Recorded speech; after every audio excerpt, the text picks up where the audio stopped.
Ngayon, susubukan uli natin ang capability na umakyat sa matataas na incline itong Tamiya Mini 4-wheel drive. And this time, pinabigat ko siya.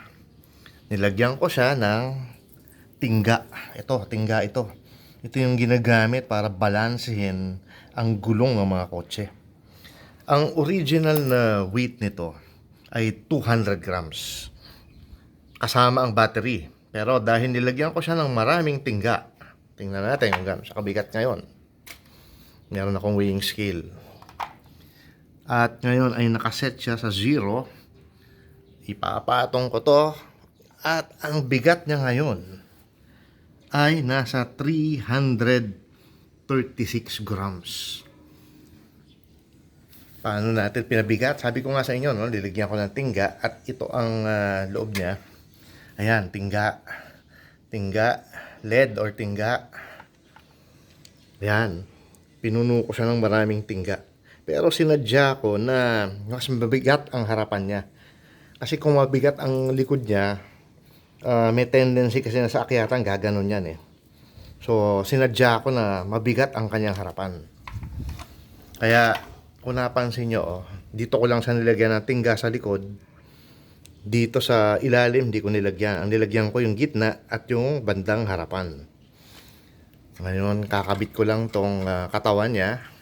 Lalagay ko yung lock. Testingin natin siya ngayon. Kasi, kaya niya ang 45 degrees angle. Ang problema lang, umaangat siya. Pero kaya nung motor niya, malakas siya. So, ito siya ngayon. At i-on natin siya. Wait lang ha. Tatabi ko lang yung mga nakakalat. So, I will be turning this on.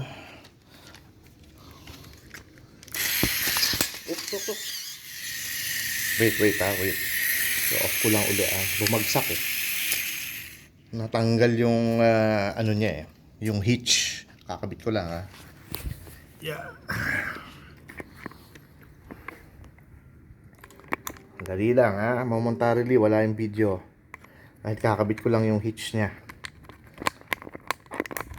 Ay nako. Anyway, ito lang naman yon. Hindi ko na muna ikakabit. Bali wala naman yan. Tatanggalin ko na rin muna tong para pag bumagsak. So ito siya.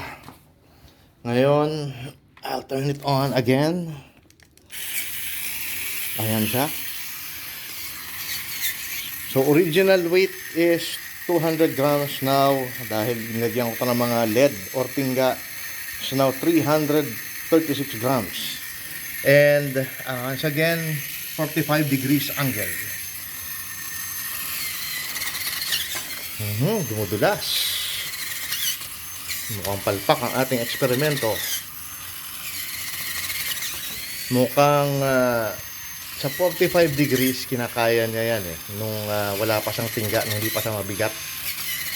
Pero nung nilagyan ko, dumudulas pa rin yung gulong parang hindi na siya tumataob.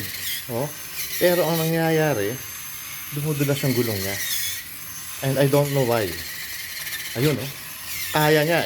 Ayun, dumudulas yung gulong. So mukhang pumalpak ang ating eksperimento. So, anong susunod kong gagawin? Tatry ko na iisip ako ng paraan para itong gulong na to mas kumapit pa. So, yun muna. Dun muna matatapos yung ating eksperimento and thank you for watching.